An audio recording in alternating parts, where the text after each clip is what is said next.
প্রিয় ভাইয়েরা আমার, এই যে আমরা আমাদের চোখ বন্ধ করে ফেলেছি, কিছুক্ষণ পূর্বে আমাদের চোখ যখন খোলা ছিল, আমাদের সামনে কে ছিল আমরা তাকেও দেখেছি, আমাদের পিছনে কে ছিল আমরা কিন্তু তাকেও দেখেছি, আমাদের ডান পাশে কে ছিল আমরা কিন্তু তাকেও দেখেছি, বাম পাশে কে ছিল তাকেও দেখেছি। আমার বন্ধুগণ, ইচ্ছা করলেই চোখ খুলতে পারবেন, কোনো সমস্যা হবে না। কিন্তু এমন একটি সময় আসবে, এমন একটি কাল আসবে, এমন একটি মুহূর্ত আসবে, ওই সময় যদি আপনি হাজারো চেষ্টা করেন তারপরেও কিন্তু আপনি আপনার চোখ দুটো খুলতে পারবেন না। পারবেন? চোখ দুটো খুলতে পারবেন না। প্রিয় ভাইরা আমার, মনে করেন যে আপনার মৃত্যু হয়ে গিয়েছে, একটু ভাবুন, একটু থিঙ্ক করুন। আমাদের মৃত্যু হয়ে গিয়েছে, আপনি কোটি কোটি টাকা খরচ করে সুন্দর একটা বাড়ি নির্মাণ করেছেন। আপনার মৃত্যুর পরে আপনার লাশটাকে সেই কোটি টাকার বাড়ির ভিতরে ঢুকাবে না। আমার বন্ধুগণ, মনে করেন যে আপনার মৃত্যু হয়েছে, আপনি কোটি টাকা খরচ করে একটা বাড়ি নির্মাণ করেছেন, আপনার লাশ কিন্তু বাড়ির ভিতরে ঢুকাবে না, আপনাকে প্রচন্ড কুয়াশার মধ্যে বাহিরে রেখে দেবে।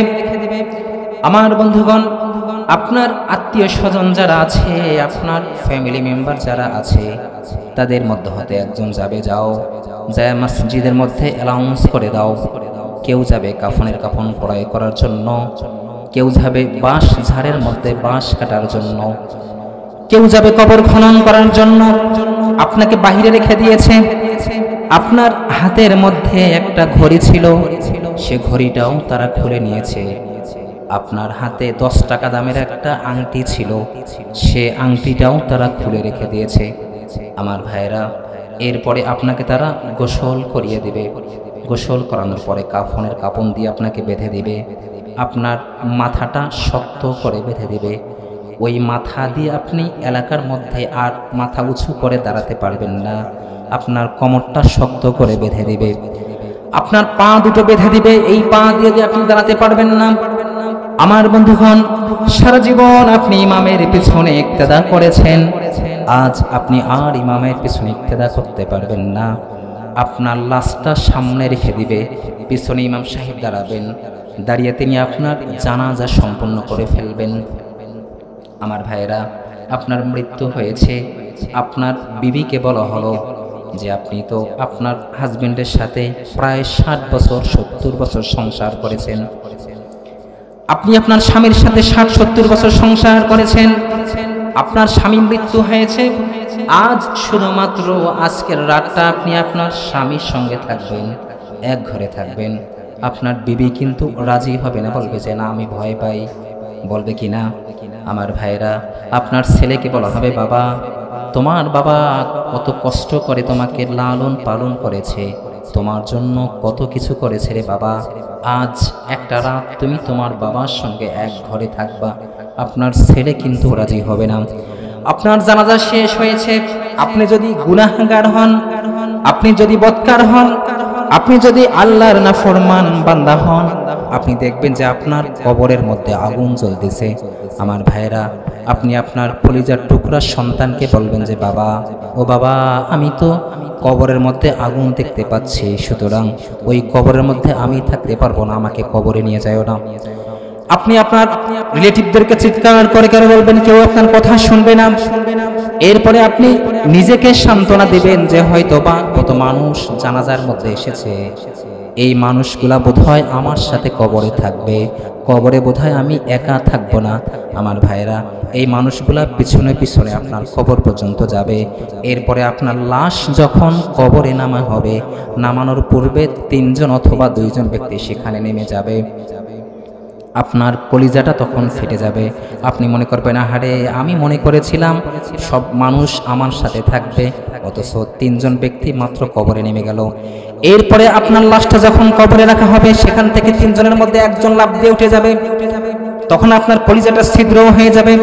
আপনি চিৎকার করে করে বলবেন যে আমি এখানে থাকতে পারবো না। আপনার চিৎকার পৃথিবীর কোনো মানুষ শুনবে না, কোনো জিন শুনবে না। আমার ভাইরা, ও 2 জন অবশিষ্ট আছে, ও 2 জনের মধ্যে আর একজন কবর থেকে লাফ দিয়ে উপরে উঠে যাবে। আপনার কলিজাটা তো আরও ফেটে যাবে। অবশিষ্ট যে মানুষটা আপনার সঙ্গে কবরে থাকবে ওই মানুষটাও কিন্তু কবর থেকে লাফ দিয়ে উপরে উঠে যাবে। এরপরে কবরের মধ্যে আপনি একা, কবরের মধ্যে আপনি একা, কবরের মধ্যে আপনি একা। আপনি চিৎকার করবেন, আপনার চিৎকার কেউ শুনবে না। এরপরে আপনাকে দাফন করা হবে। এরপরে আপনার কাছের মানুষগুলো বাসায় চলে আসবে। বাসায় আসার পরে পরের দিনে বলবে, আহারে এই সময় তোর বাবা ছিল, গতকাল এই সময় তোর বাবা জীবিত ছিল, আজ নাই। 2 দিন যাবে, 3 দিন যাবে, আপনার কাছের মানুষগুলো একে অপরের সঙ্গে ডিসকাস করবে, কথা বলবে। একটা সময় যাবে আপনার আপন মানুষগুলো আপনার কথা ভুলে যাবে, মনে রাখবে না। কথা বলেন ঠিক কিনা? এখন চোখ খুলতে পারেন, এখন চোখ খুলেন প্রিয় ভাইরা আমার। এটাই হচ্ছে আমাদের জীবন, এটাই হচ্ছে আমাদের জীবন। আমরা যাদেরকে আপন মনে করছি তারা কেউ আমাদের আপন নয়, তারা আমাদেরকে ভালোবাসে স্বার্থের কারণে। আমাদের আপনকে ভাই, আর একটু আওয়াজ দিয়ে বলেন, আমাদের আপনকে, আমাদের আপন হচ্ছেন আল্লাহ। আমরা মূল আলোচনা শুরু করছি। সূরাতুল আনআম, এই সূরার ৭৪ নম্বর আয়াত থেকে ৭৯ নম্বর আয়াত পর্যন্ত আমরা কথা বলবো। আমাদের মালিক যদি তৌফিক দান করেন। প্রিয় ভাইরা আমার, আল্লাহ রাব্বুল আলামিন বলে দিয়েছেন, ওয়া ইয ক্বালা ইব্রাহিমু লিআবিহি আযারা আতাত্তাখিযু আসনামান আলিহা ইন্নী আরাকা ওয়া কওমাকা ফি দালালিম মুবিন।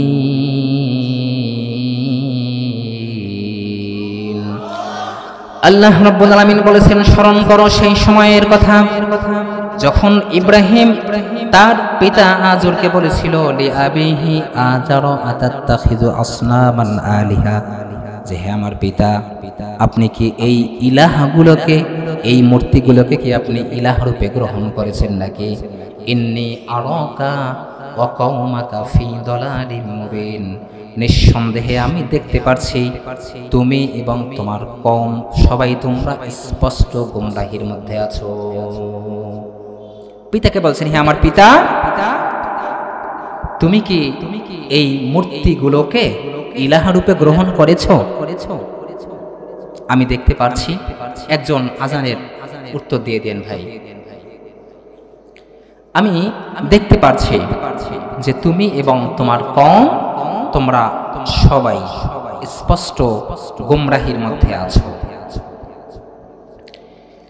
এরপরে রব্বুল আলামিন বলে দিয়েছেন, ওয়াকাযালিকা নুরি ইব্রাহিমা মালাকুতাস সামাওয়াতি ওয়াল আরদ ওয়ালিয়াকুনা মিনাল মুকিনিন। জোরে বলি আল্লাহু আকবার। আল্লাহ রাব্বুল আলামিন বলছেন, এভাবেই আমি ইব্রাহিমকে আসমানসমূহ এবং জমিনের রাজত্ব তাকে আমি দেখাই, যাতে সে পথভ্রষ্ট না হয়। প্রিয় ভাইরা আমার, একটু গান লাগান। ইব্রাহিম আলাইহিস সালাম এমন একজন পয়গম্বর, তিনি এমন একজন নবী, ওনার জন্মের পরে ওনার পরিবার, ওনার সমাজ, ওনার রাষ্ট্র সব কিছুকে উপেক্ষা করে তিনি একমাত্র আল্লাহকে খুঁজে পেয়েছেন। জোরে বলি সুবহানাল্লাহ। জন্মের পরেই দেখেছেন তার বাবা মূর্তি বানানোর কারিগর, বাবা মূর্তি বানায়, মা মূর্তি পূজা করে। ফ্যামিলি মেম্বার যারা আছে, আত্মীয় স্বজন যারা আছে, দেশের মানুষ যারা আছে, সবাই মূর্তি পূজা করে। আমার বন্ধুগণ, এই ইব্রাহিম আলাইহিস সালামের জন্ম হয়েছে ইরাকের বাবেল নগরীতে, আরবিতে তাকে বেবারুন বলা হয়। আমার বন্ধুগণ, ওনার জন্ম হয়েছে ইরাকের বাবেল নগরীতে। ওনার জন্মের পরে উনি দেখলেন মানুষগুলো সবাই মূর্তির পূজা করে, নিজেরাই মূর্তি বানায়, আবার তারা নিজেরাই সেই মূর্তিগুলোর পূজা করে। আমার ভাইরা, আপনাদের কাছে আমার একটি প্রশ্ন, আপনারা বলবেন যে কিছু একটা বানায় সে বড় নাকি যাকে বানানো হয় সে বড়? যে বানায় সেই বড়। ওনার মাথায় ঢুকে না, কি রে, বাবা এগুলি কি বানাচ্ছে, অনেক মানুষ এগুলি কি বানাচ্ছে, নিজেরা তো বানাচ্ছে, নিজেরা বানিয়ে আবার এগুলোর পায়ে সেজদা করছে, ইলাহ রূপে গ্রহণ করেছে। না, এটা তো হয় না। ওনার বয়স 6 অথবা 7 বছর বয়স, মাথায় ঢুকে না। ছোট্ট ইব্রাহিম মায়ের কোলে শুয়ে আছেন। এমন সময় তার মাথার ভিতরে একটা প্রশ্ন ঘুরপাক খাচ্ছে যে আমাকে কে সৃষ্টি করেছেন, আমার স্রষ্টাটাকে। আমার বন্ধুগণ, আপনি যখন আপনার ছোট্ট সন্তানটাকে বাজারের মধ্যে নিয়ে যাবেন, আপনার সন্তান কিন্তু বলে যে বাবা এইটা কি, এটা কি, বলে না, অনেক কিছু বলে। ছোট্ট ইব্রাহিম তার মাথার মধ্যে একটি প্রশ্ন যে আমাকে কে সৃষ্টি করেছেন। ছোট্ট ইব্রাহিম তার মাকে বলে, মা গো, তোমার কাছে আমার একটি প্রশ্ন, তুমি বলো আমাকে কে সৃষ্টি করেছেন, আমার স্রষ্টাটাকে। তার মা তো অবাক, কোনোদিন এরকম প্রশ্নের মুখোমুখি হন নাই। তার মা তাকে বলে, বাবা আমি তোমাকে লালন পালন করি, আমি তোমাকে খাওয়াই, আমি তোমাকে দেখাশোনা করি, সুতরাং তোমার রব হচ্ছে আমি তোমাকে সৃষ্টি করেছি। ছোট্ট ইব্রাহিম বলে, মা তুমি যদি আমাকে সৃষ্টি করে থাকো তাহলে তুমি বলো তো তোমাকে কে সৃষ্টি করেছেন। প্রশ্ন আসে না? মা কি বলতেছে, মা তুমি বলো তোমাকে কে সৃষ্টি করেছেন। মা বলে, বাবারে তোমার বাবা আমার দেখাশোনা করে, আমার সমস্ত চাহিদা মিটায়, সুতরাং তোমার বাবা আমাকে সৃষ্টি করেছেন, তোমার বাবা আমার রব। আমার বন্ধুগণ, এরপরে ছোট্ট ইব্রাহিম বলে, মা তুমি বলো তাহলে আমার বাবার রবটাকে। তার মা বলে যে বাবা এই কথা আর কোনোদিন তুই বলবি না, কারণ এই কথা যদি নমরুদ জানে, এই কথা যদি নমরুদ জানে তাহলে কিন্তু নমরুদ তোকে বাঁচতে দিবে না, আমাদেরকে মেরে ফেলবে। ছোট্ট ইব্রাহিম যখন বলেছে যে মা নমরুদের রবটাকে, তখন তার মা বলেছে, বাবা খবরদার পৃথিবীতে যতদিন থাকবি এই প্রশ্ন আর কখনো করবি না। নমরুদ যদি জানে যে নমরুদের খোদাকে, নমরুদের রবকে, তাহলে নমরুদ আমাদের সবাইকে জবাই করে ফেলবে, হত্যা করে ফেলবে। এই কথা বলে ইব্রাহিম আলাইহিস সালামের মা হাত যতদূর পর্যন্ত ওঠে এরকম ভাবে ইব্রাহিম আলাইহিস সালামের গালের মধ্যে অনেক জোরে একটা থাপ্পড় লাগাই দিয়েছেন। কেন থাপ্পড় দিয়েছেন জানেন? কারণ ইব্রাহিম আলাইহিস সালাম যখন বলেছেন যে মা বাবার রব হচ্ছে নমরুদ, নমরুদ যদি বাবার রব হয়, ইরাকের মধ্যে যত মানুষ আছে এই মানুষগুলোর রব যদি নমরুদ হয়, তাহলে বেসিক্যালি নমরুদের তো একজন রব থাকার কথা, সেই রবটাকে। এই কোশ্চেন যখন মাকে করেছেন, মায়ের কাছে কোনো অ্যান্সার ছিল না, যার কারণে মা ছোট্ট ইব্রাহিমের গালের মধ্যে একটি থাপ্পড় লাগিয়ে দিয়েছেন। প্রিয় ভাইয়ের আমার, একটু চিন্তা করে দেখবেন, যুগে যুগে যারা কোরআনের পাখি, এই যে বিগত 16 বছরে যে ডাইনি বুড়ি ছিল, রক্ত পিপাসু ছিল, বাংলার জমিনের আপনার আমার হাজার হাজার কোটি টাকা আত্মসাৎ করেছে এই ডাইনি বুড়ি। এই ডাইনি বুড়ির সামনে বাংলার জমিনের মধ্যে যে সমস্ত আলেমেরা, যে সমস্ত কোরআনের পাখিরা, যারা বান্দরবন থেকে সুন্দরবন, টেকনাফ থেকে তেতুলিয়া, শুধু বাংলাদেশ না পৃথিবীর বিভিন্ন রাষ্ট্রে যে সমস্ত কোরআনের পাখিরা কোরআনের দাওয়াত নিয়ে যেত, কোরআনের তাফসীর করত, এই ডাইনি বুড়ি তারা আসন থেকে ভেবেছে না, এই আলেমেরা যদি কোরআনের সঠিক তাফসীর করে, এই আলেমেরা যদি কোরআনের সঠিক ব্যাখ্যা দেয়, যদি কোরআনের সঠিক বিশ্লেষণ করে, তাহলে আমি হাসিনা তো এই গদির মধ্যে থাকতে পারবো না। এটা ভেবে, এটা চিন্তা করে যুগে যুগে গত 16টা বছরে যারা এই কোরআনের হক কথাগুলো বলেছে, তাদেরকে বিভিন্ন ধরনের মিথ্যা বানোয়াট মামলা দিয়ে তাদেরকে কারারুদ্ধ করেছে। কথা বলেন ঠিক কিনা? ঠিক কিনা? যারাই কোরআনের কথা বলেছিল তাদের নামে মিথ্যা বানোয়াট মানিব্যাগ চুরির মামলা দিয়ে, ধর্ষণের মামলা দিয়ে তাদেরকে কারাগারের মধ্যে কারারুদ্ধ করে রেখেছিল এই জালিম শাসক। আমার প্রিয় মুফাসসির, আমাদের সবার প্রিয় শহীদ আল্লামা দিলওয়ার হোসেন সাঈদী রাহিমাহুল্লাহ, তিনি 53টি বছর এই কোরআনের দাওয়াত দিয়েছেন। 53টি বছর তিনি এই কোরআনের তাফসীর করেছেন। আমাদের এই প্রিয় মানুষটার নামে মিথ্যা ধর্ষণের মামলা দিল, তাকে রাজাকারের অপবাদ দিল, দিয়ে তাকে 13টি বছর তাকে কারাগারের মধ্যে বন্দী করে রেখেছিল এই ডাইনি বুড়ি। আমার প্রিয় মানুষটাকে শেষ পর্যন্ত তাকে জেলখানার ভিতরে খাবার সাথে এমন কিছু বিষ মিশ্রিত করে দিয়েছিল, যার কারণে আমার প্রিয় মানুষটা চলে গিয়েছেন। দেখলেন না, হাসপাতালে যাওয়ার আগেই মুখের মধ্যে কত সুন্দর হাসি। বলা হলো যে আমরা তার সঙ্গে সাক্ষাৎ করব, সাক্ষাৎ করতে দেয় না। চিকিৎসা করেছিল কে? যে কুলাঙ্গার শাহবাগের মধ্যে আমাদের প্রিয় মানুষটার ফাঁসি চেয়েছিল, সেই কুলাঙ্গারকেই চিকিৎসার দায়িত্ব দেয়া হয়েছিল। তাহলে সে কি চিকিৎসা করবে ভাই?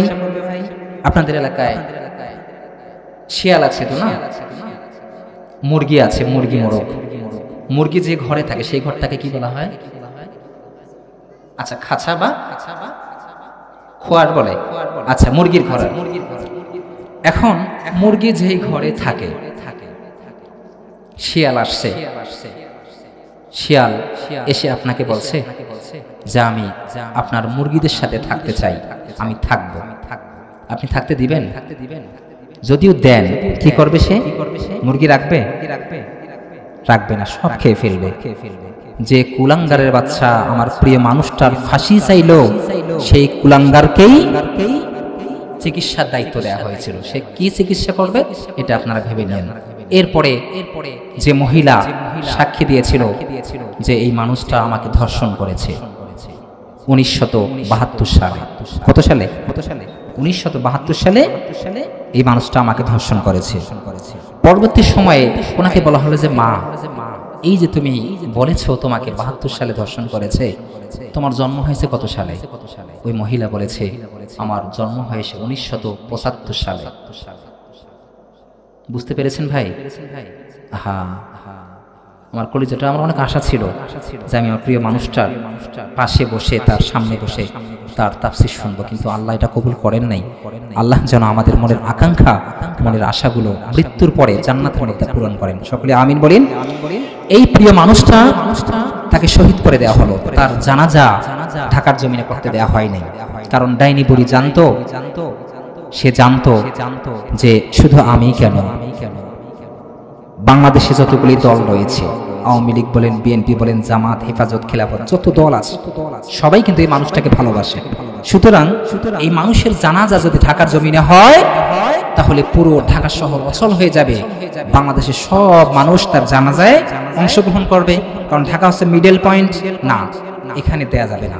তারা প্ল্যান করে, পরিকল্পনা করে, খুব শর্ট টাইমের ভিতরে বললো যে তার জানাজা এখানে দেওয়া করা যাবে না, ফিরোজপুরে নিয়ে যাবে। আমি সেদিন আমার প্রোগ্রাম ছিল কোথায়? রংপুরে। রংপুর থেকে আমি 3টার সময় ঢাকা এসে পৌঁছেছি। এরপরে শুনলাম যে আমার প্রিয় মানুষটার জানাজা হবে ফিরোজপুরে।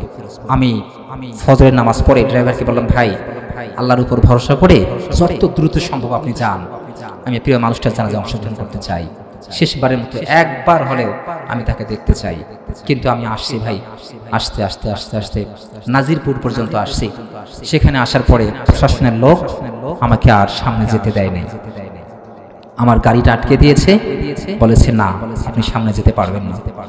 এরপরে আমি এক পুলিশকে বললাম, ভাই আসলে আমরা তো মানুষ, প্রত্যেকে মরণশীল, আপনি কি মারা যাবেন না? আমি সেই কোথার থেকে, রংপুর থেকে প্রোগ্রাম করে ঢাকায় আসছি, ঢাকার থেকে প্রিয় মানুষটাকে একবার দেখবো, আপনারা যেতে দিচ্ছেন না? একবারের জন্য আমাকে যেতে দেন। পরে প্রশাসনের এক ভাই বলল, ঠিক আছে হুজুর, আসলে আমরা তো পরিস্থিতি শিকার, উপর থেকে অর্ডার করা হয়েছে। এরপরে একজন আমাকে সলিউশন দিল যে আপনি আপনার টুপিটা খুলে ফেলেন, টুপিটা খুলে গাড়িটা এখানে রেখে একটা বাজারের ব্যাগ হাতে নেন, নিয়ে আপনি এই ব্রিজটা হেঁটে হেঁটে পার হন। তখন অন্য লোকেরা ভাববে, প্রশাসনের লোকেরা ভাববে, স্যাররা ভাববে যে আপনি স্থানীয় মানুষ, আপনি বাজার করছেন। আমি খুব দ্রুত গাড়ি রেখে টুপিটা খুলে একটা ব্যাগ ক্রয় করে কিছু সবজি টবজি কিনে ব্রিজ দৌড়ে পার হচ্ছি। আমি সময় নেই, আমার প্রিয় মানুষটাকে দাফন করে ফেলবে। আমি সেখানে দৌড়ে দৌড়ে, মোটরসাইকেল পাই না, অনেক দূর দৌড়েছি ভাই। আমি 1.5 কিলোমিটার রাস্তা আমি দৌড়েছি। তারপরে দেখলাম যে একটা মোটরসাইকেল আসতেছে অপোজিট থেকে। সেই মানুষটাকে বললাম, ভাই একটু একটু একটু। পরে ভাই আমাকে সেখানে রেখে আসছে। আমি আমার প্রিয় মানুষটাকে শেষবারের মতো দেখতে পেরেছি। আল্লাহ আল্লাহ আমার প্রিয় মানুষটাকে জান্নাতে সুউচ্চ মাকাম দান করুন, আমিন বলি ভাই। তো এরকম যুগে যুগে যারা এই কোরআনের কথা বলেছে, তাদের নামে মিথ্যা বানোয়াট মামলা দিয়ে তাদেরকে কারাগারের মধ্যে বন্দী করে রেখেছিল এই ডাইনি বলি। এখন আরেকটি দল, যে দলটা এখনো কিন্তু আসে নাই ক্ষমতায়, দলটা এখনো ক্ষমতায় আসে নাই, আমাদের প্রিয় মিজানুর রহমান আজহারি ভাই তিনি একটি কথা বলেছেন যে এক দল তো খেয়ে পালিয়ে গিয়েছে, আর একটি দল খাওয়ার জন্য রেডি হয়ে আছে, এই কথা তিনি বলেছেন। তো আমি আমার নলেজে বলি, আমি যতটুকু বুঝি, আপনাদের ভিন্ন মত থাকতে পারে, আমার মতামত হচ্ছে এক দল তো খেয়ে গিয়েছে, আর যে দলটা এখনো ক্ষমতায় আসে নাই, আসবেন কিনা আল্লাহ ভালো জানেন। কারণ বাংলাদেশের মুসলমান এখন বুঝতে পেরেছে, তারা জানে যে এই সমস্ত কুলাঙ্গারদেরকে, এই সমস্ত নাফরমান বেঈমান মদখোর নিশাখোর এই সমস্ত মানুষগুলোকে কখনো আর ক্ষমতার আসনে বসানো যাবে না। মানুষ কিন্তু বুঝে গিয়েছে ভাই। তো এরা এখনো ক্ষমতায় আসে নাই। আজহারি ভাই বলেছেন ক্ষমতায় এক দল পালিয়ে গিয়েছে খেয়ে, আর এক দল খাওয়ার জন্য রেডি হয়েছে। আমি বলি যে না, খাওয়ার জন্য রেডি না, তারা 5 তারিখের পর থেকে খাওয়া শুরু করে দিয়েছে। ব্যবসায়ী ভাইরা বলতেছেন যে আগে দিতাম 1000 টাকা চান্দা, এখন দিচ্ছি 2000 টাকা। যারা 500 টাকা দিত তারা দিচ্ছে 1000 টাকা। আস্তাগফিরুল্লাহ। আবার বিএনপির এক কুলাঙ্গার, আপনারা অনেকে জানেন, এই কুলাঙ্গার রিসেন্টলি একটি বক্তব্য দিয়েছে। সে বলেছে যে এই কোরআন নাকি ভাউতাবাজি একটা কিতাব। নাউজুবিল্লাহ বলতে পারলেন না মুসলমান? আর একটু চিৎকার করে বলি নাউজুবিল্লাহ। তুমি বিএনপি হও আর যেই হও না কেন, বিগত 16-17টা বছর যে ডাইনি বুড়ি আমাদের উপরে এত নির্যাতন করেছে, নিপীড়ন করেছে, তারপরেও আমরা অন্যায়ের প্রতিবাদ করে গিয়েছি। আর মেয়ে তুমি কিসের ছাতার মাথা বিএনপি নেতা হয়েছো? তুমি বলছো যে কোরআন হচ্ছে একটি ভাউতাবাজি কিতাব। আমরা ডক্টর ইউনূস সাহেবকে বলবো যে সব সময় আবু বকর রাদিয়াল্লাহু তাআলা আনহুর ভূমিকা পালন করলে হবে না, কখনো কখনো আপনাকে ওমরের ভূমিকা পালন করতে হবে। কথা বলেন ঠিক কিনা? আরো জোরে বলতে হবে ঠিক কিনা মুসলমান? আমরা ইউনূস সাহেবকে বলবো এই কুলাঙ্গারকে, বিএনপির এই কুলাঙ্গারকে অতি দ্রুত তাকে গ্রেফতার করে তাকে শাস্তির মুখোমুখি করতে হবে। না হলে বাংলার জমিনের 18 কোটি তাওহীদি মুসলমান, তাওহীদি জনতা তাকে ধরে তার জিহ্বাটা ছিঁড়ে ফেলবে। কথা বলেন ঠিক কিনা? আরো জোরে বলতে হবে ঠিক কিনা মুসলমান? আপনারা রাজি আছেন তো? কারা কারা রাজি আছেন দুই হাত তুলে আল্লাহকে দেখান। আল্লাহ কবুল করুক। কোন কুলাঙ্গারের ঠাই বাংলার জমিনে আমরা দেখতে চাই না। আরে শেখ হাসিনা ও তো পালানোর সময় পাই নাই, 15 মিনিট টাইম চেয়েছিল। আপনারা এমন কোনো কাজ করবেন না, আপনাদেরও যেন সেই হালতটা না হয়, আপনাদেরও যেন সেই হালতটা না হয়। আজ ক্ষমতার জন্য, ক্ষমতার লোভে আপনি বলছেন এই কোরআন হচ্ছে একটি ভাওতাবাজি কিতাব। আস্তাগফিরুল্লাহ, আস্তাগফিরুল্লাহ। এই লোকের ঈমান আছে ভাই? এই লোকের ব্যাপারে আল্লাহ কি বলছেন শুনেন। আল্লাহ রাব্বুল আলামিন বলছেন লা তাজিদু কওমান ইউমিনুনা বিল্লাহি ওয়াল ইয়াউমিল আখির ওয়াদুনা মান হাদাল্লাহা ওয়া রাসূলাহু ওয়ালাউ কানু আবাআহুম আও আবনাআহুম আও ইখওয়ানাহুম আও আশীরাতাহুম। আল্লাহ রাব্বুল আলামিন বলছেন মুমিন তো তারা যারা আল্লাহ এবং আখিরাতের উপর ঈমান আনয়ন করেছে। আর তাদের সামনে যদি কোনো কুলাঙ্গার আল্লাহকে অপমাননা করে, যদি কোনো কুলাঙ্গার তার রাসূলের বিরোধিতা করে, যদি কোনো কুলাঙ্গার এই কোরআনকে অপমান করে, তাহলে ওই মুমিনের যদি বাবাও এই কাজটা করে, রাব্বুল আলামিন বলে দিয়েছেন ওয়ালাউ কানু আবাহুম, যদি আমার বাবাও এরকম অন্যায় কোনো কাজ করে আমি বাবাকে ছাড়তে পারবো না? পারবো? ওয়াও আবনাআহুম, যদি আমার কলিজার টুকরা সন্তান এমন অপরাধ করে আমি আমার কলিজার টুকরা সন্তানকে ছেড়ে দিতে পারবো না। আও আশীরাতাহুম, যদি আমার আত্মীয় স্বজন, আমার গোত্রীয় কোনো লোক যদি এরকম করে অন্যায় করে, যারা আমার আল্লাহর বিরুদ্ধে চলে যাবে, আমার প্রাণের রাসূলের বিরুদ্ধে চলে যাবে, এই কোরআনের বিরুদ্ধে চলে যাবে, এই সমস্ত মানুষকে মুমিন কখনো ছেড়ে দিতে পারবে না। তুমি কোন সাতার মাতা? যদি আমার বাবাও এই কোরআনের বিরুদ্ধে চলে যায় আমি আমার বাবাকে পর্যন্ত ছেড়ে দিব না, ঠিক না? যদি আমার সন্তান কোরআনের বিরুদ্ধে চলে যায় সেই সন্তানকে আমি ছেড়ে দিব না। যদি আমার ভাই কোরআনের বিরুদ্ধে চলে যায় আমি আমার ভাইকে ছেড়ে দিব না। যদি আমার গোত্রীয় লোক কোরআনের বিরুদ্ধে চলে যায়, আল্লাহ এবং তার রাসূলের বিরুদ্ধে চলে যায়, আমি মুমিন কখনো তাদেরকে ছেড়ে দিতে পারি না। প্রিয় ভাইরা আমার, ছোট্ট ইব্রাহিম মাকে বলতেছে মা তোমার কাছে আমার প্রশ্ন হচ্ছে, তুমি বলো আমাকে কে সৃষ্টি করেছেন? মনে আছে? মনে আছে আপনাদের? কষ্ট হচ্ছে ভাই? কথা বুঝতে পারেন আপনারা? একটু কষ্ট করে থাকবেন তো ইনশাআল্লাহ। ছোট্ট ইব্রাহিম মাকে বলছে, মা আমাকে কে সৃষ্টি করেছেন? মা বলছে, আমি তোমার স্রষ্টা। ইব্রাহিম বলছে, মা তুমি যদি আমার স্রষ্টা হও তাহলে তোমার স্রষ্টাটা কে? মা বলছে, আমার স্রষ্টা তোমার বাবা। ইব্রাহিম বলছে, মা আমার বাবা যদি তোমার স্রষ্টা হয় তাহলে আমার বাবার স্রষ্টাটা কে? তখন তার মা বলছে, নমরুদ। তখন ইব্রাহিম বলছে, মা নমরুদ যদি আমাদের সবার স্রষ্টা হয় তাহলে তুমি বলো নমরুদের স্রষ্টাকে? এই কথা যখন বলেছে, এই প্রশ্ন যখন করেছে, তখন ইব্রাহিমের মা তার কলিজার টুকরা সন্তানকে একটা থাপ্পড় লাগাই দিয়েছে। ছোট্ট ইব্রাহিম মনটা ভীষণ খারাপ। উঁচু পাহাড়ের উপরে উঠেছেন। পাহাড়ের উপরে উঠে সন্ধ্যার পরে ছোট্ট ছোট্ট আকাশের মধ্যে তারকাগুলো দেখা যায়। আমার ভাইরা, আল্লাহ পাক তার কথাটা চমৎকার ভাবে কোরআনের মধ্যে তুলে ধরেছেন। ছোট্ট ইব্রাহিম বলেছেন, ফালাম্মা জান্না আলাইহিল লাইলু রাআ কাওকাবা ক্বালা হাযা রাব্বি ফালাম্মা আফালা ক্বালা লা উহিব্বুল আফিলিন। জোরে বলি আল্লাহু আকবার। ইব্রাহিম আলাইহিস সালাম দেখলেন আকাশের মধ্যে ছোট্ট ছোট্ট তারকা দেখা যায়। তখন তিনি চিন্তা করলেন, তিনি ভাবলেন অনেক দূরে অনেক উপরে তারকা দেখা যাচ্ছে। ক্বালা হাযা রাব্বি, এগুলো বোধহয় আমার রব। আমার ভাইরা, এরপরে ফালাম্মা আফালা, এই তারকারাজিগুলো যখন ডুবে গেল, অস্ত হয়ে গেল, তখন বলল যে না, এগুলো তো আমার রব হতে পারে না। কারণ রব যিনি হবেন তিনি তো থাকবেন চিরস্থায়ী, তার তো কোনো ক্ষয় নাই, তার তো কোনো লয় নেই। কিন্তু এই তারকার তো ক্ষয় আছে, তারকা তো ডুবে গিয়েছে। রব্বুল আলামিন অন্য জায়গায় বলে দিয়েছেন, আল্লাহু লা ইলাহা ইল্লা হুয়াল হাইয়ুল কাইয়্যুম। জোরে বলি আল্লাহু আকবার।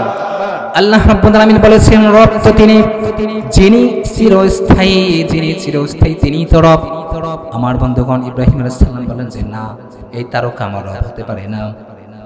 এরপরে রাত যখন গভীর হয়ে গেল, তখন আসমানের মধ্যে চাঁদ দেখা যায়। কি দেখা যায় ভাই? আসমানের মধ্যে চাঁদ দেখা যায়।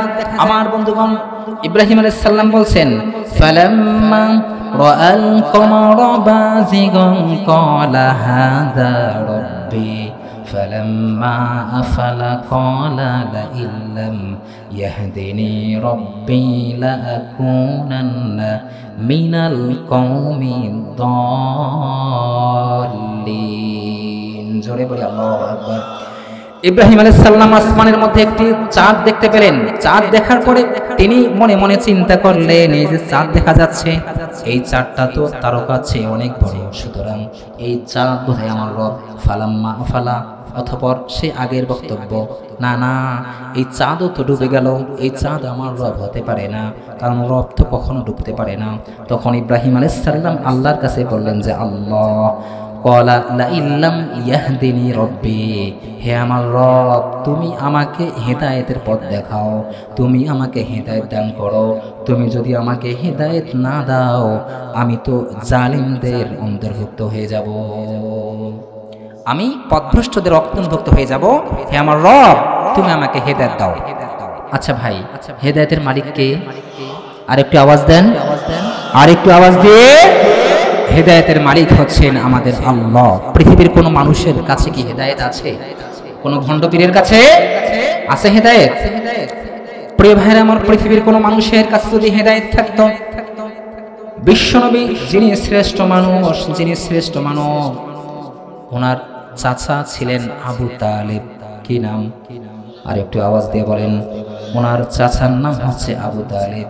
আমার ভাইরা, আবু তালেব বিশ্বনবীকে এত পরিমাণ ভালোবেসেছেন, তাকে এত পরিমাণ ভালোবেসেছেন, এত পরিমাণ ভালোবেসেছেন।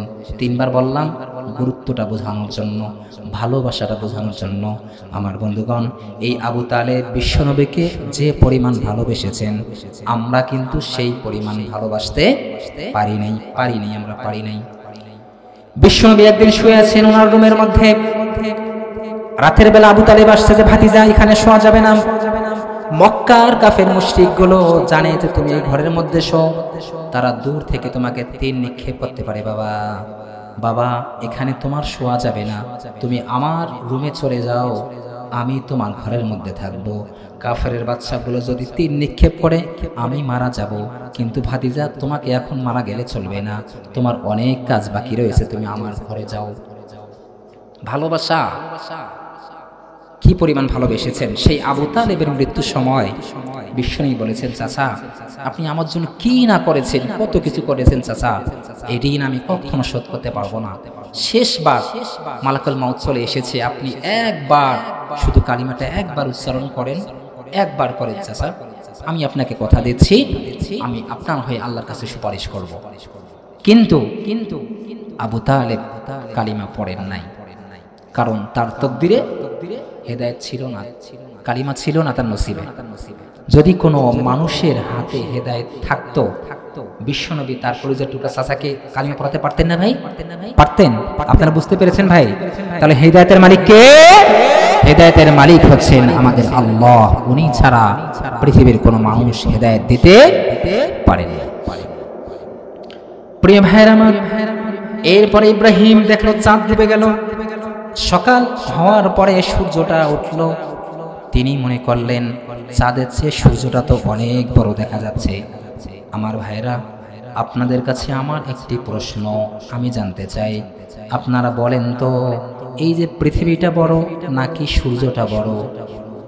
একটু আওয়াজ দেন। সূর্য বড়। এই পৃথিবীর চেয়ে 13 লক্ষ গুণ বড় হচ্ছে সূর্য। কত লক্ষ গুণ? 13 লক্ষ গুণ বড় হচ্ছে সূর্য। এই যে আপনাদের ঝালকাঠিটা কত বড়, বরিশাল শহরটা কত বড়, ঢাকা শহরটা কত বড়, বাংলাদেশটা কত বড়, পুরো পৃথিবীটা কত বড়।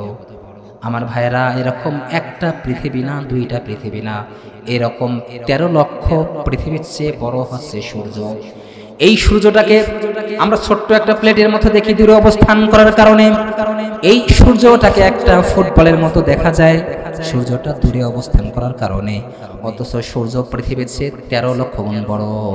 আমার ভাইরা, আপনাদেরকে বোঝানোর জন্য বলছি, 20 বিঘা পুকুরের মধ্যে যদি আপনি ছোট্ট একটা সরিষার দানা নিক্ষেপ করেন, সরিষার দানা বলে না, 20 বিঘা পুকুরের মধ্যে যদি আপনি একটা ছোট্ট সরিষার দানা সেখানে নিক্ষেপ করেন, ওই 20 বিঘা পুকুরের মধ্যে একটি সরিষার দানা যেমন ভাবে অস্তিত্ব আপনি খুঁজে পাবেন না, ঠিক তেমনি ভাবে এরকম 15,000 সূর্যকে একত্রিত করার পরে যদি আপনি ছোট্ট একটি তারকার উপরে ছেড়ে দেন, আসমানের মধ্যে আমরা কত তারকা দেখি, ছোট্ট ছোট্ট তারকা, এরকম 15,000 সূর্যকে একত্রিত করার পরে যদি আপনি ছোট্ট একটা তারকার উপরে ছেড়ে দেন, তাহলে ওই 15,000 সূর্যের কোনো অস্তিত্বই খুঁজে পাওয়া যাবে না। আর একটু আওয়াজ দিয়ে বলি সুবহানাল্লাহ। সূর্য পৃথিবীর চেয়ে 13 লক্ষ গুণ বড়। এরকম একটা সূর্য, দুটো সূর্য না, 15,000 সূর্যকে এক জায়গায় করে যদি আপনি ছোট্ট একটি তারকা, আমরা ছোট্ট ছোট্ট তারকাগুলো দেখি, একটি তারকার উপরে ছেড়ে দেন, এই 15,000 সূর্যের কোনো অস্তিত্বই খুঁজে পাওয়া যাবে না। সুবহানাল্লাহি ওয়া বিহামদিহি। তাহলে আল্লাহর সৃষ্টি কত বড়, আসমানের মধ্যে আমরা কত তারকারাজি দেখি, আল্লাহ সৃষ্টি কত বড়, আর আমাদের মালিক, আমাদের রব, তিনি কত বড়। আল্লাহু আকবার, আল্লাহু আকবার। এগুলো একটু ভাবিয়েন ভাই। আল্লাহকে নিয়ে ভাবার দরকার নেই, আল্লাহর সৃষ্টি নিয়ে গবেষণা করবেন, তাহলে আমার মালিককে আপনারা পেয়ে যাবেন। প্রিয় ভাইরা আমার, সময় সংক্ষিপ্ত, আর মাত্র 1 ঘন্টা সময় রয়েছে। আমার বন্ধুগণ, ইব্রাহিম আলাইহিস সালাম দেখলেন আসমানের মধ্যে একটা সূর্য দেখা যায়। আমার ভাইরা, এই সূর্যটা তারকার চেয়ে বড়, এই সূর্যটা চাঁদের চেয়ে বড় তিনি মনে করছেন, কিন্তু এরকম মানে 15,000 সূর্যকে একত্রিত করলে তো একটা তারকার সমান হবে না। তারকাগুলো কত বড় আমার বন্ধুগণ, তিনি মনে করলেন এই সূর্যটা তো অনেক বড় দেখা যাচ্ছে। তিনি বলছেন, ফালাম্মা রাআশ শামসা বাযিগাতান ক্বালা হাযা রাব্বি হাযা আকবার ফালাম্মা আফালাত ক্বালা ইয়া কওমি ইন্নী বারিউম মিম্মা তুশরিকুন। জোরে বলি আল্লাহু আকবার। তিনি মনে করছেন এই যে সূর্য বড় দেখা যাচ্ছে, হাজা আকবার, এটা বোধহয় আমার রব। এরপরেও সূর্য যখন ডুবে যায়, সেই আগের বক্তব্য, না না, এই সূর্য তো আমার রব হতে পারে না, কারণ যে ডুবে যায়, যার ক্ষয় আছে, যার লয় আছে, সে কখনো আমার রব হতে পারে না। এরপরে তিনি বলছেন, কলাইয়া কও ইন্নী বারিউম মিম্মা তুশরিকুন, যে আমার সম্প্রদায় তারা তো শিরক করছে, কিন্তু আমি শিরককারীদের অন্তর্ভুক্ত নই। এরপরে তিনি বলছেন, ইন্নী ওয়াজ্জাহাতু ওয়াজহিয়া লিল্লাযী ফাতারাস সামাওয়াতি ওয়াল আরদ হানিফাও ওয়া মা আনা মিনাল মুশরিকিন। জোরে বলি আল্লাহু আকবার। তিনি বলছেন, হে আমার রব, নিশ্চয়ই আমি আমার ফেস, আমি আমার মুখমণ্ডল, আমার সৃষ্টিকর্তা যিনি আমাকে সৃষ্টি করেছেন, যিনি আসমানের মালিক, যিনি জমিনের মালিক, আমি তার দিকে ফিরিয়ে নিলাম। আর তিনি কি বললেন, ওমা আনা মিনাল মুশরিকিন, আমি মুশরিকদের অন্তর্ভুক্ত নই। মুশরিক কারা? মুশরিক কারা ভাই? গুড, যারা হচ্ছে আল্লাহর সাথে কি করে? শিরক করে। আমরা মনে করি যে যারা শুধু অমুসলিম, যারা মূর্তি পূজা করে তারাই বোধহয় মুশরিক। না, যারা শিরিক করে তারাও কি মুশরিক? তারা হচ্ছে মুশরিক। তিনি বলছেন যে না, আমি মুশরিকদের অন্তর্ভুক্ত নই। তিনি মুখ ফিরিয়ে নিয়েছেন, তিনি আল্লাহকে পেয়ে গিয়েছেন। এই যে আপনাদের এলাকা ঝালকাঠি, কি বলে, আকনের হাট, আপনাদের এলাকার মানুষ কি শিরিক করে ভাই? শিরিক করে আছে? একটু আওয়াজ দেন। শিরিক করে। শিরিক এটি হচ্ছে জঘন্যতম একটি অপরাধ। শিরিক কি ভাই? জঘন্যতম একটি অপরাধ, জঘন্যতম একটি অপরাধ। আল্লাহ পাক আপনার সব কিছু সহ্য করতে পারবেন, কিন্তু যদি কেউ শিরিক করে, আল্লাহ কখনো সহ্য করতে পারেন না। শিরিক করা হচ্ছে কবিরা গুনাহ। শিরিক করা কি ভাই? কবিরা গুনাহ। কবিরা গুনার অনেক লম্বা একটি সিরিয়াল আছে, ইউটিউবের মধ্যে আমার একটি আলোচনা রয়েছে কবিরা গুনাহ সংক্রান্ত বিষয়ে, সেখানে ডিটেইলস বলা আছে। আজ সময় সংক্ষিপ্ত, আমি ডিটেইলস বলতে পারছি না। কবিরা গুনাহ, মিথ্যা কথা বলা কিন্তু কবিরা গুনাহ। সুসাইড করা কবিরা গুনাহ, নামাজ ছেড়ে দেওয়া কবিরা গুনাহ, আল্লাহর সঙ্গে শিরিক করা এটাও কবিরা গুনাহ। প্রিয় ভাইরা আমার, একটু কান লাগান। আমরা জানি শিরিক করা হচ্ছে কবিরা গুনাহ, আমরা জানি মিথ্যা কথা বলা কবিরা গুনাহ, আমরা জানি পরকিয়া করা সেটাও কিন্তু কবিরা গুনাহ, আমরা জানি নামাজ ছেড়ে দেওয়া সেটাও হচ্ছে কবিরা গুনাহ।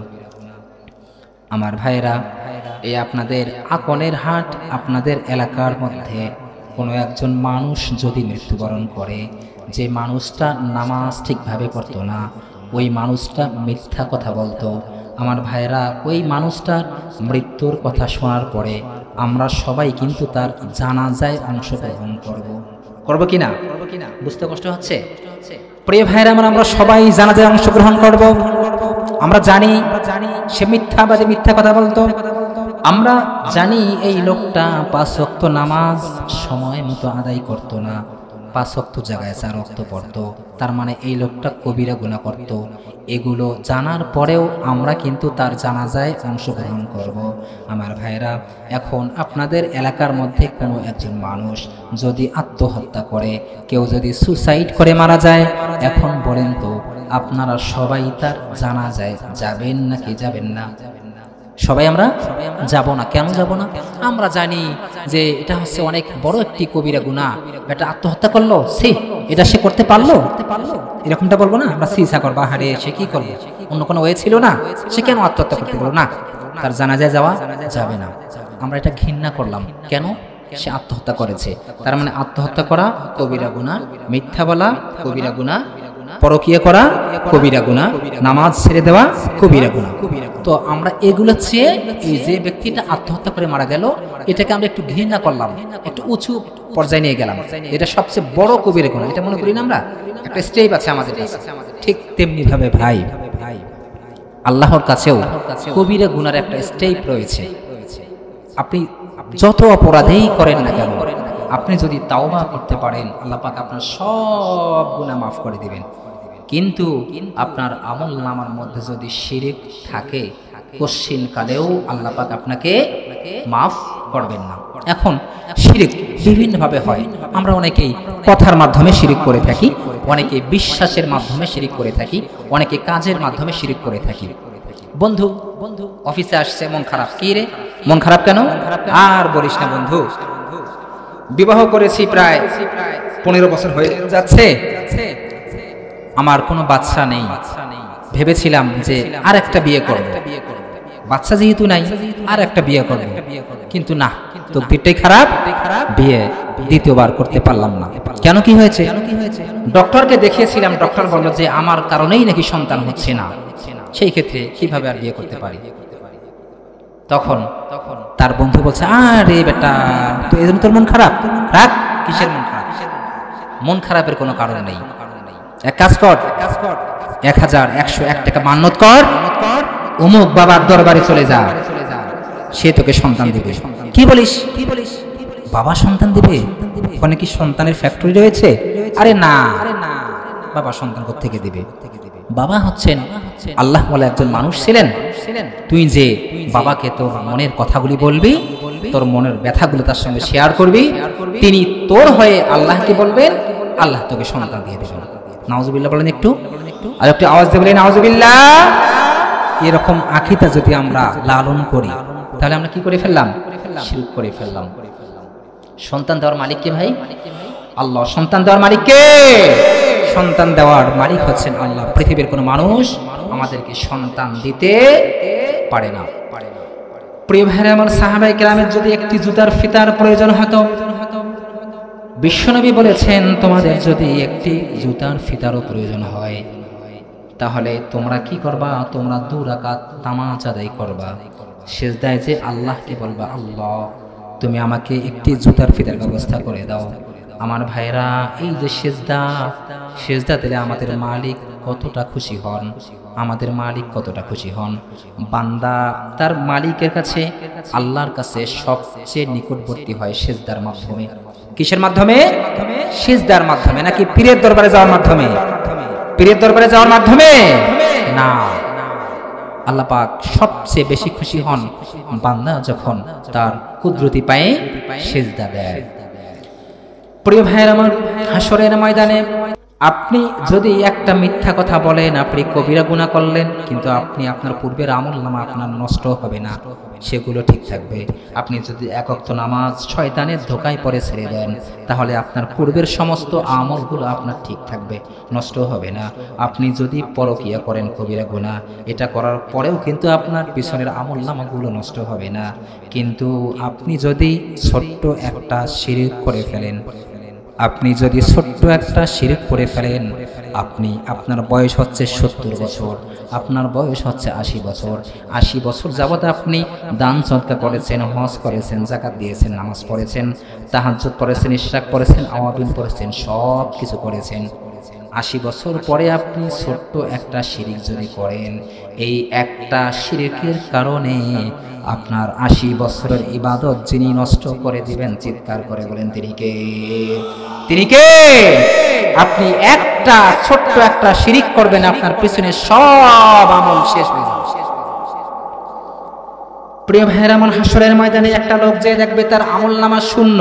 আমলনামা কি? আমলনামা শূন্য। এই ব্যক্তিটা বলবে, আল্লাহ তাআলা, দুনিয়ার মধ্যে আমি নামাজ পড়েছি, আমি রোজা রেখেছি, আমি হজ করেছি, আমি যাকাত দিয়েছি, দান সদকা করেছি, কত ভালো ভালো আমল করেছি, আমার আমলগুলো গেল কোথায়? আমার আমলনামা তো শূন্য। আল্লাহ পাক তাকে বলবেন, বান্দা তুমি আমল করেছো ঠিক আছে, তুমি দেখো তোমার আমলনামার মধ্যে ছোট্ট একটা শিরক আছে। এই শিরক থাকার কারণে তোমার সব আমল শেষ। সব আমল কি হয়েছে? শেষ হয়েছে। প্রিয় ভাইরা আমার, বোঝানোর জন্য বলছি, আপনি বিবাহ করেছেন, 2 মাস হয়েছে, বিবাহের পরে আপনি দেখলেন আপনি যে মেয়েটাকে বিবাহ করেছেন সেই মেয়েটা 5 ওয়াক্ত নামাজ সময় মতো আদায় করে না, 5 ওয়াক্তর জায়গায় 2 ওয়াক্ত পড়ে বা 5 ওয়াক্ত এসে পড়ে না, আপনার বিবি রোজাও রাখে না, আপনি আপনার বাবাকে বললেন যে বাবা, ও বাবা, যে মেয়েটাকে আমি বিয়ে করে নিয়ে এসেছি আমার বিবি তো 5 ওয়াক্ত নামাজ ঠিকভাবে আদায় করে না, সে তো গাফিলতি করে, সে তো ফরজ রোজাও রাখে না। তখন আপনার বাবা আপনাকে সলিউশন দিবে যে বাবা ধৈর্য ধর, তার মাথায় হাত দিয়ে তাকে একটু বোঝা, সময়ের ব্যবধানে তোর বউ ঠিক হয়ে যাবে, সে নামাজ ঠিকভাবে ধরে ফেলবে, চিন্তা করিস না। এরপরে একদিন আপনি আপনার বাবাকে বললেন যে বাবা, আমার বিবি তো পরকিয়া করে, আমার বিবি পরকিয়া করে, পরপুরুষের সাথে তার সম্পর্ক রয়েছে, পরকিয়া করাও কিন্তু কবিরা গুনাহ, আবার নামাজ না পড়াটাও কিন্তু কবিরা গুনাহ। আপনি আপনার বাবার কাছে বলেছেন বাবা আমার বিবি তো পরকিয়া করে, এখন তুমি একটা সলিউশন দাও। ওই সময় বুঝে থাকলে বলেন তো তার বাবা তাকে কি সলিউশন দিবে? এরকম বলবে নাকি বাবা একটু ধৈর্য ধারণ কর, আস্তে আস্তে তোর বিবি ঠিক হয়ে যাবে, এটা বলবে? নাকি বলবে বেটা এই মুহূর্তে তুই তোর বিবিকে তালাক দিয়ে দে? তালাক দিতে বলবে না? তালাক দিতে বলবে। পরকিয়া করাটা কি কবিরা গুনাহ, নামাজ না পড়াটাও কবিরা গুনাহ। যেমনি ভাবে আপনার বাবা আপনাকে সলিউশন দিচ্ছে যে বাবা এরকম মেয়ে রাখা যাবে না, সে তো পরকিয়া করে না, তাকে রাখা যাবে না, তাকে ডিভোর্স দিয়ে দে। ঠিক তেমনি ভাবে আল্লাহর কোনো বান্দা যদি শিরিকের মতো জঘন্যতম অপরাধ করে আল্লাহ পাক তাকে ডিভোর্স দিয়ে দিবেন, যা তোর সাথে আমার কোনো সম্পর্ক নেই। আল্লাহ পাক তাকে ধরে এভাবে ধরে তাকে জাহান্নামের মধ্যে নিক্ষেপ করবেন। শিরিক করা যাবে ভাই? আল্লাহ রাব্বুল আলামিন বলছেন ইন্নাহু মাইয়ুশরিক বিল্লাহি ফাকাদ হারামাল্লাহু আলাইহিল জান্নাহ ওয়া মাআওয়াহুন নার ওয়া মা লিয-যালিমিনা মিন আনসার। জোরে বলি আল্লাহু আকবার। আল্লাহ রাব্বুল আলামিন বলে দিয়েছেন ইন্নাহু মাইয়ুশরিক বিল্লাহ, কোন ব্যক্তি যদি ছোট্ট একটি শিরিক করে, শিরিক করার পরে ওই ব্যক্তিটা যদি তাওবা ছাড়া মারা যায়, আল্লাহ পাক বলেছেন ওই ব্যক্তির জন্য আমি আল্লাহ জান্নাতটা হারাম করে দিব। শুধু তাই না, ওই ব্যক্তির জন্য জাহান্নামটা ওয়াজিব করে দিব। আর ওই ব্যক্তির জন্য কিয়ামতের ময়দানে কোনো সুপারিশকারী থাকবে না। রাব্বুল আলামিন অন্য জায়গায় বলে দিয়েছেন ইন্নাল্লাহা লা ইয়াগফিরু আন ইউশরাকা বিহি ওয়া ইয়াগফিরু মা দুনা যালিকা লিমান ইয়াশা। আল্লাহ পাক বলেছেন কোন ব্যক্তি যদি একটা শিরিক করে আমি আল্লাহ তাকে কোশ্চিনকালেও ক্ষমা করব না। এরপরে তিনি বললেন ফায়াগফিরু লিমান ইয়াশা, ও বান্দা তুমি যদি কিয়ামতের ময়দানে পাহাড় পরিমাণ গুনাহ নিয়ে যদি আমার সামনে দাঁড়াও, তুমি যদি দুনিয়া পরিমাণ গুনাহ নিয়ে আমার সামনে দাঁড়াও, তুমি যদি জান্নাত পরিমাণ গুনাহ নিয়ে আমার সামনে দাঁড়াও, তুমি যদি জাহান্নাম পরিমাণ গুনাহ নিয়ে আমার সামনে দাঁড়াও, ও বান্দা তোমার গুনাহ যত বড়, তোমার আমলনামার মধ্যে যদি আমি শিরিক খুঁজে না পাই, তোমার গুনাহ যত বড়ই হোক না কেন, আমি আল্লাহ তোমার পিছনের সমস্ত গুনাহগুলো মাফ করে দিব। জোরে বলি সুবহানাল্লাহ, আরো জোরে বলি সুবহানাল্লাহ। আল্লাহ রাব্বুল আলামিন বলেছেন বান্দা তোমার আমলনামার মধ্যে যদি আমি শিরিক না পাই তাহলে আমি আল্লাহ তোমাকে মাফ করে দিব, তুমি যত গুনাহই করো না কেন। আমার ভাইরা, তার মানে শিরিক এত বড় জঘন্যতম অপরাধ, এত বড় পাপ, এই শিরিক কখনো করা যাবে? শিরিক করা যাবে? শিরিক আমরা কেউ কখনো করব না। বিশ্বনবী বলে দিয়েছেন ইন কুতিলতা ওয়া হুররিকতা, যদি তোমাকে জবাই করা হয় অথবা তোমাকে আগুনে পুড়িয়ে ফেলা হয় তারপরেও তুমি কখনো আল্লাহর সাথে শিরিক করবা না। শিরিক করবো ভাই? আমরা কেউ শিরিক করব না। প্রিয় ভাইয়ের আমার, এই যে আমরা মুসলমানের সন্তান, আমরা এইখানে আমরা যারা আছি আমরা প্রত্যেকেই চাই আগামীতে কোরআন দিয়ে রাষ্ট্রটা পরিচালিত হোক। এটা আপনারা সবাই চান তো? একটু আওয়াজ দিয়ে বলেন আমরা সবাই চাই এই কোরআন দিয়ে রাষ্ট্রটা পরিচালিত হোক। আমার ভাইয়েরা, এই যে আমরা সবাই চাইলাম কোরআন দিয়ে রাষ্ট্রটা পরিচালিত হোক, এখন আমরা চাইলাম, চাওয়ার কারণে আগামীকাল সকাল থেকে কোরআন দিয়ে রাষ্ট্র পরিচালিত হবে নাকি? আগামীকাল সকাল থেকে কি হবে? তাহলে কি করতে হবে? কি করতে হবে আমাদেরকে? যারা কোরআন দিয়ে রাষ্ট্রটা পরিচালনা করবেন, এই সমস্ত যোগ্য মানুষ, এই সমস্ত যোগ্য নেতা, যাদের ভিতরে আল্লাহ রয়েছে, যাদের ভিতরে কোরআন রয়েছে, যাদের ভিতরে পরকালের টেনশন রয়েছে, এই সমস্ত মানুষগুলোকে যোগ্য আসনে বসাতে হবে। তাহলেই কোরআন দিয়ে রাষ্ট্রটা পরিচালনা হবে। প্রিয় ভাইয়েরা আমার, এই যে তাবলিগ জামাতের ভাইয়েরা, তাদেরকে আমি ছোট করছি না। তাবলিগ জামাতের ভাইয়েরা প্রায় 48টা বছর যাবৎ তারা নিজের খেয়ে সেই রংপুর থেকে ঢাকায় চলে আসে, রংপুর থেকে বরিশালে চলে আসে, বরিশাল থেকে রংপুর যায়। এই যে তারা 48 বছর যাবৎ তারা মেহনত করছে। এখন বুঝে থাকলে বলেন তো, সমাজের মধ্যে একটি অন্যায়, একটি অপরাধ তারা বন্ধ করতে পেরেছেন নাকি? পেরেছেন ভাই? পারেন নাই। এই যে আমরা প্রতিদিন কোরআনের দাওয়াত দিয়ে বিভিন্ন জায়গায় যাই, বাংলাদেশে ওয়াজের সিজনের সময়, তাফসীর মাহফিলের সিজনের সময় প্রায় 6.5 লক্ষ তাফসীর মাহফিল হয়, 6.5 লক্ষ ওয়াজ মাহফিল হয়।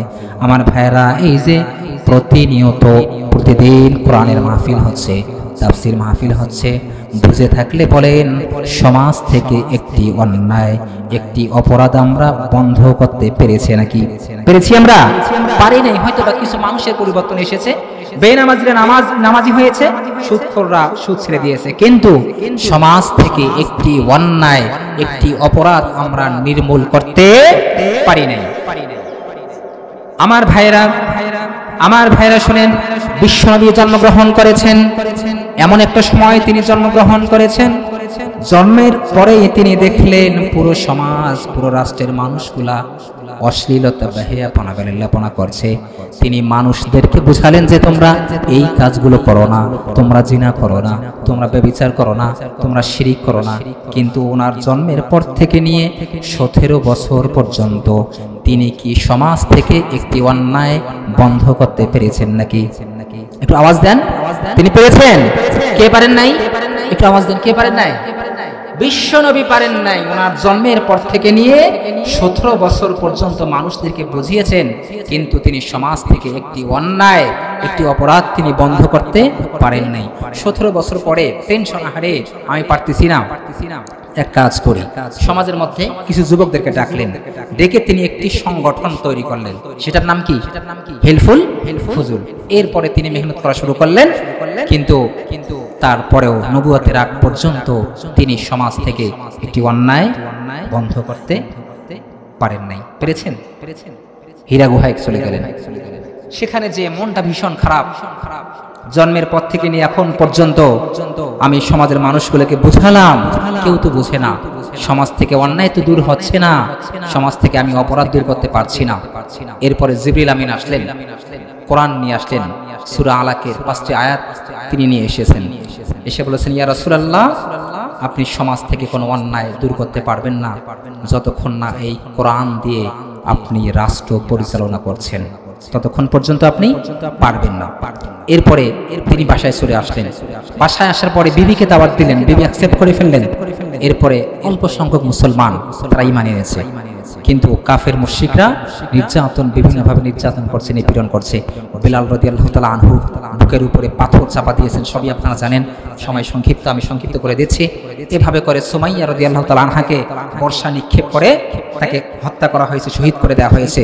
বিশ্বনবী কান্না করছেন যে না, আমি তো পারছি না। এভাবে তো সমাজ থেকে অন্যায় দূর করা যাবে না। এরপরে তিনি কাবার আঙ্গিনায় গেলেন, যে আল্লাহকে বললেন, ওয়াজআলনি মিন লাদুনকা সুলতানান নাসিরা।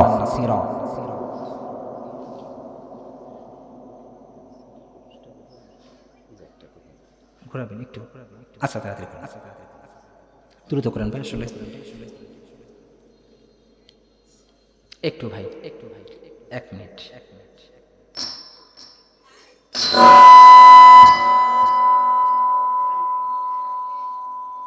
ঠিক আছে ভাই, ঠিক আছে ভাই।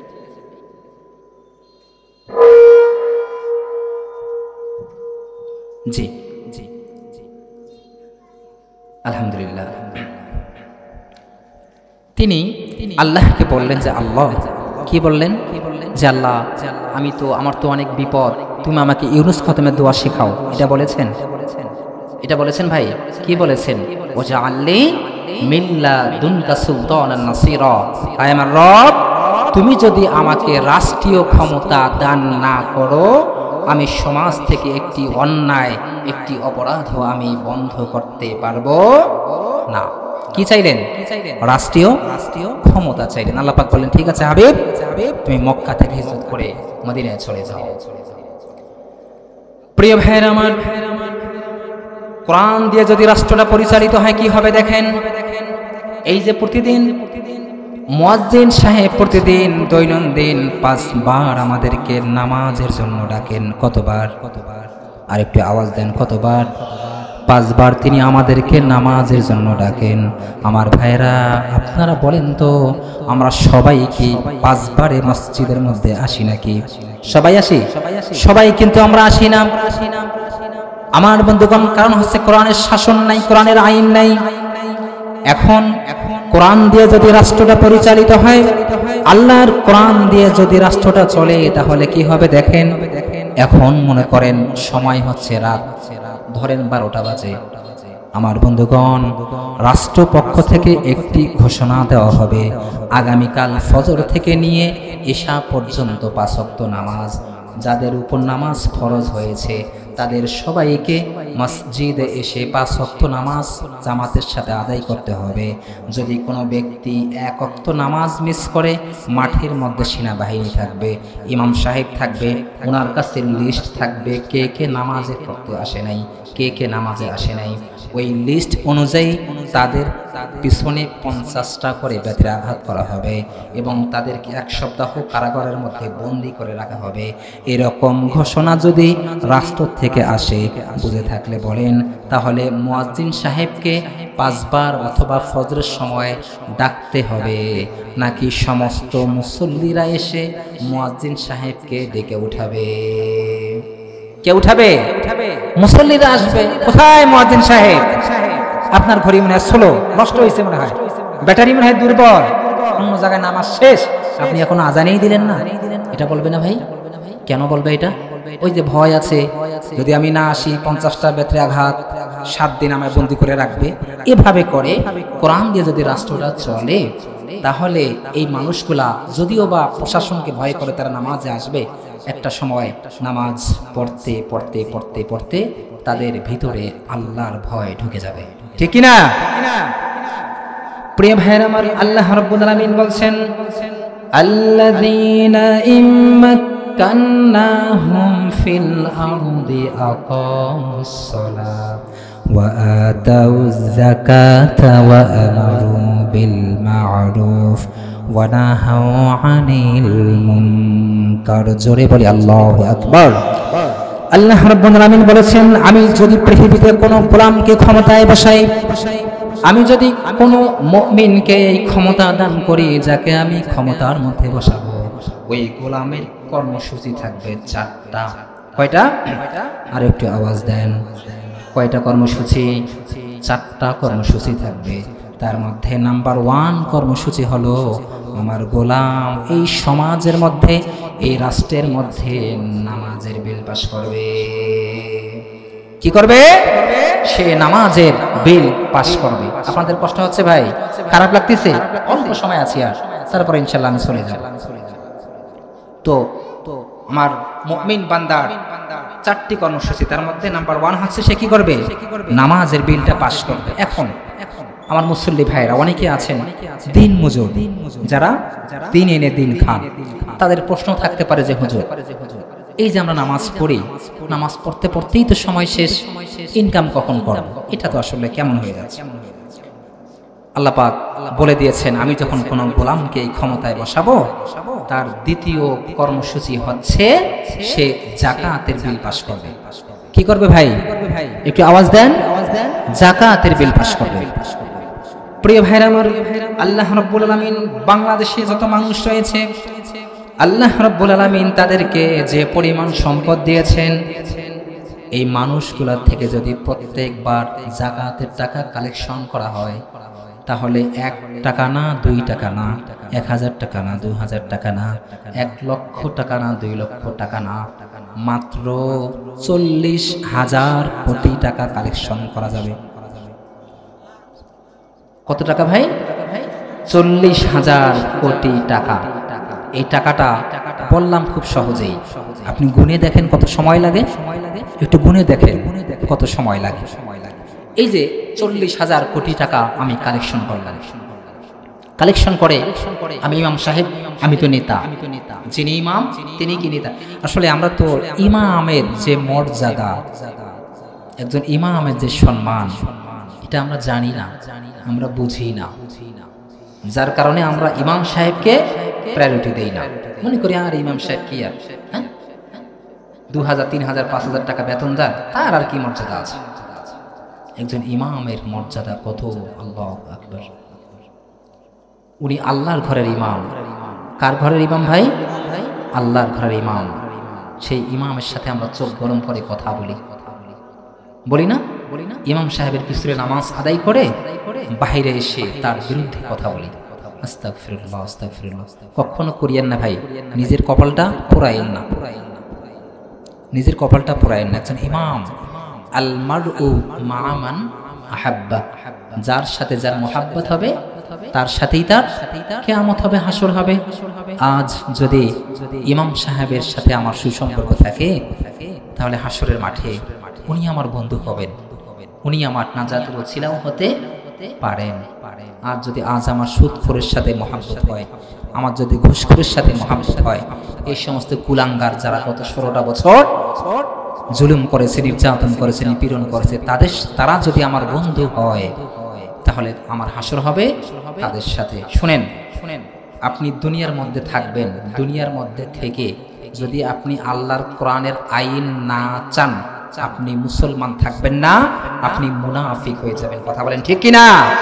আল্লাহর জমিনে থাকার পরে যে মানুষটা আল্লাহর বিধান তার কাছে যদি ভালো না লাগে, ওই মানুষটা যদি আল্লাহর বিধান না চায়, আল্লাহর কোরআন যদি সে অপছন্দ করে, মাত্র 2 দিনের দুনিয়ার জন্য সে তার নেতাকে, যে নেতা পশ্চিম কোন দিকে জানে না, যে নেতা ইয়াবা খায়, মদ খায়, বাবা খায়, মা খায়, যে নেতা জিনাখোর, ওই নেতাকে সে নেতা হিসেবে গ্রহণ করে, আল্লাহর কসম করে বলছি, ওই নেতা এবং তার কর্মীকে আল্লাহ পাক কিয়ামতের ময়দানে এভাবে ধরবেন, ধরে জাহান্নামের মধ্যে নিক্ষেপ করবেন। বেটা, দুনিয়ার মধ্যে আমি তোকে পাঠিয়েছি, হাজারো নাজ নিয়ামত দিয়েছি, তারপরেও আমার বিধান তোর কাছে ভালো লাগে না, যা আজ তুই জাহান্নামে যা। কেউ যদি মনে করে যে না দরকার নেই, আল্লাহর কোরআন দিয়ে দেশ চালাতে হবে না, তাহলে ওই ব্যক্তিটা মুসলমান থাকবে? থাকবে ভাই? থাকবেন না। অনেকেই অনেক জায়গায় বলে, আলোচনা করে থাকি, আগেই বলে থাকেন যে হুজুর আপনি রাজনীতি বিষয়ে কোনো কথা বলিয়েন না, বলে যে আপনি রাজনীতি বিষয়ে কোনো কথা বলবেন না, সরাসরি কোরআন হাদিস থেকে বলবেন। কি বলে? কোরআন হাদিস থেকে বলবেন। আর ওই বেটা জানেই না যে আসলে আল্লাহ পাক কোরআনের মধ্যে রাজনীতির কথা বলেছেন। এই যে আয়াতটা তেলাওয়াত করলাম, আল্লাযীনা ইম্মাক্কান্নাহুম ফিল আরদ আকামুস সালাহ। আল্লাহ এই কোরআনের ভিতরে নামাজের কথা কয়বার বলেছেন ভাই? 82 বার। আর প্রায় 900 বারের উপরে আল্লাহ পাক রাজনীতির কথা বলেছেন এই কোরআনের মধ্যে। খলিফা মাহদী যখন আত্মপ্রকাশ করবেন, কিছু কিছু মানুষ সমাজের এমন আছে, শুধু নামাজ পড়বে, রোজা রাখবে, তাসবিহ টানবে, শেষ। হজ করে আসবে, যাকাত দেবে, শেষ, তার কাজ শেষ। এতটুকুই, আর সে কিছু করবে না। আল্লাহ পাক কি বলেছেন? ইন্নী জাইলুন ফিল আরদি খলিফা। প্রত্যেকটা মানুষকেই আল্লাহ পাক প্রতিনিধি করে পৃথিবীতে পাঠিয়েছেন, প্রত্যেককেই করতে হবে। আপনি শুধু নামাজ পড়বেন, রোজা রাখবেন, তাসবিহ টানবেন, মনে করছেন যে আল্লাহ আপনাকে জান্নাত দিয়ে দিবে? না, জান্নাতটা এত সহজ নয়। আল্লাহর ইবাদত করার জন্য আল্লাহ পাক অসংখ্য মাখলুক সৃষ্টি করেছেন। এমনও ফেরেশতা আছেন তারা সিজদায় আছেন, কিয়ামত পর্যন্ত তারা সিজদায় থাকবেন, মাথা উঠাবেন না।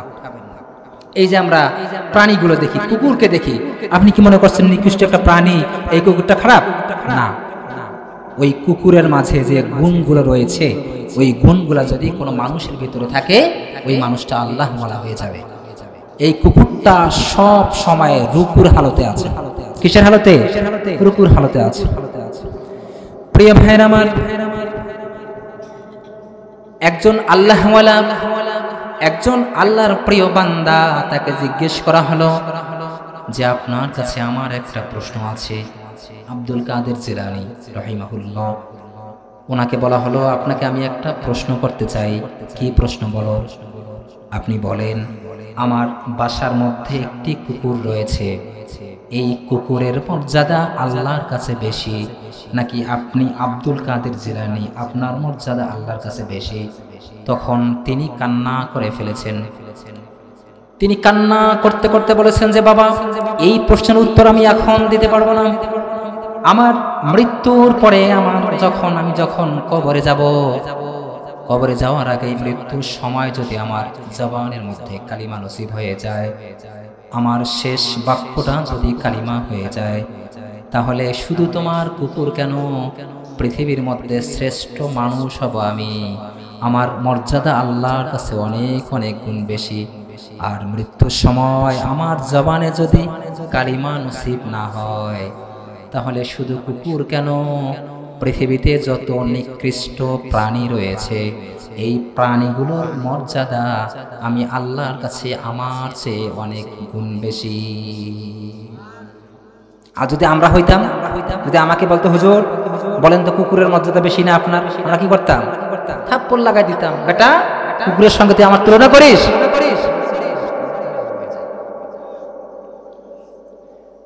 এরকমটা বলতাম। তো আমার ভাইরা, আল্লাহ পাক বলছেন যে এই পৃথিবীতে আমি যখন আমার কোনো গোলামকে আসনে বসাবো, ক্ষমতা দান করব, তার কয়টি কর্মসূচি? 4টি। প্রথম নাম্বার কি বলেছিলাম? নামাজের বিল পাস করবে। দ্বিতীয় নাম্বার জাকাতের বিল পাস করবে। এখন প্রত্যেক সিজনে আমাদের টাকা কালেকশন হবে কত? জাকাতের 40,000 কোটি টাকা। ইমাম সাহেব হুজুর আছেন, ওনার কাছে একটা লিস্ট থাকবে এলাকার মধ্যে কোন মানুষটা গরিব। একজন এসে বলছে হুজুর আমার মেয়ের বিবাহ হচ্ছে না, 2 লক্ষ টাকা প্রয়োজন, তাকে 2 লক্ষ টাকা দিয়ে দেওয়া হলো।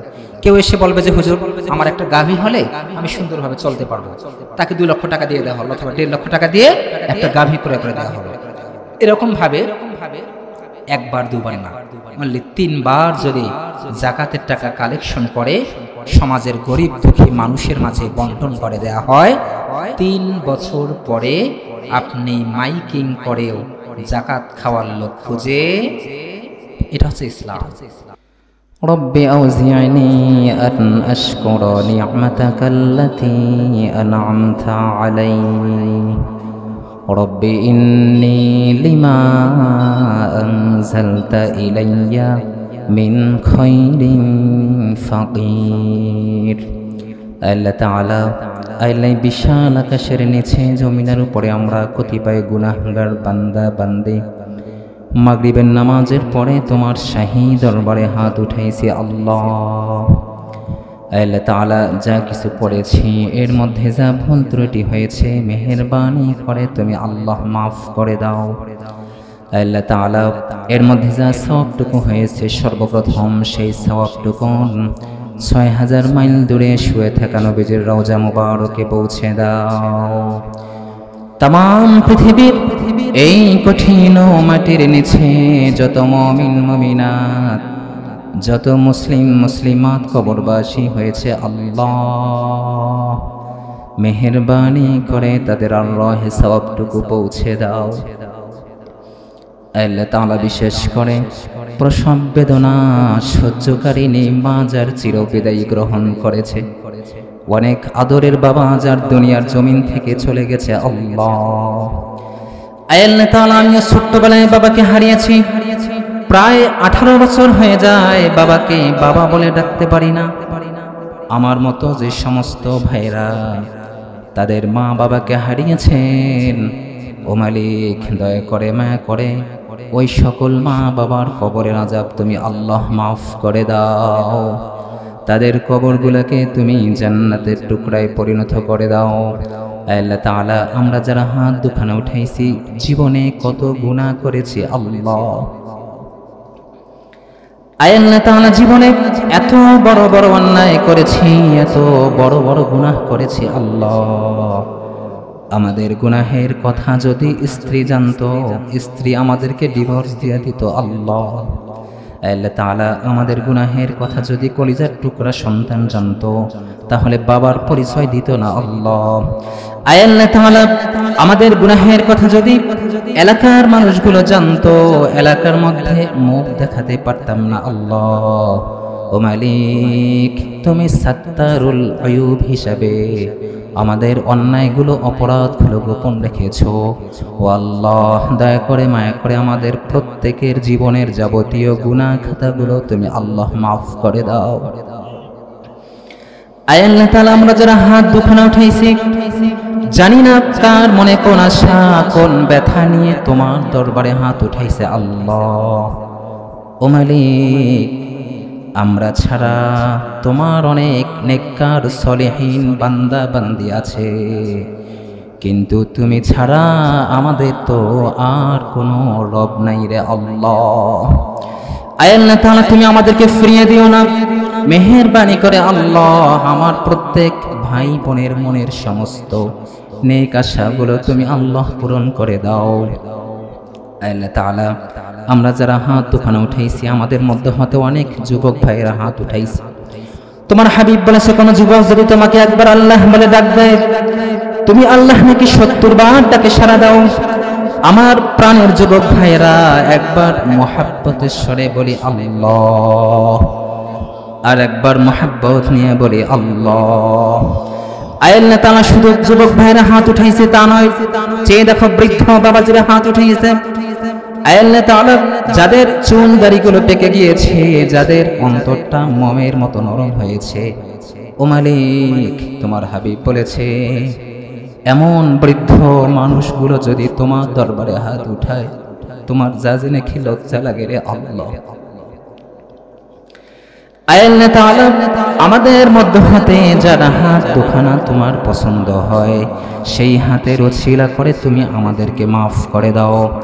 আল্লাহ তাআলা বিশেষ করে এই মাহফিলের আয়োজন যারা করেছেন এবং কষ্ট করে দূর দূরান্ত থেকে যারা শোনার জন্য এসেছেন, বিনিময়ে কাল কিয়ামতের ময়দানে যেদিন পিতা তার সন্তানকে চিনবে না, মা তার সন্তানকে ভুলে যাবে, যেদিন মানুষ কাঁদতে কাঁদতে চোখের পানিগুলো শেষ হয়ে যাবে, চোখ দিয়ে রক্ত পড়া শুরু হবে, ওই কঠিন মুসিবতের দিনে এই মাহফিল আমাদের সবার জন্য তুমি আল্লাহ নাজাতের ওসিলা বানাই দিও। আল্লাহ তাআলা, পৃথিবীর কোনো মানুষ জানুক আর না জানুক তুমি তো জানো, আমার মতো অযোগ্য নালায়েক গুনাহগার নাফরমান বান্দা পৃথিবীতে আসে নাই আল্লাহ, এখনো নাই, ফিউচারে যত মানুষ আসবে তাদের মধ্যেও থাকবে না। ও মালিক, সেই রংপুর থেকে এসেছি, ও আল্লাহ দয়া করে মায়া করে তুমি ফিরিয়ে দিও না আল্লাহ। আল্লাহ তাআলা, তুমি আমার গুনার দিকে তাকায়ো না, চেয়ে দেখো আমার ডানে বামে সামনে কত মানুষ, কত নেককার মানুষগুলো আমি গুনাহগারের সাথে হাত উঠিয়েছে। ও আল্লাহ, তুমি রহমান, তুমি রহিম, তোমার নামের ওসিলা করে তুমি আমাদের দোয়াখানি কবুল আর মঞ্জুর করে নাও।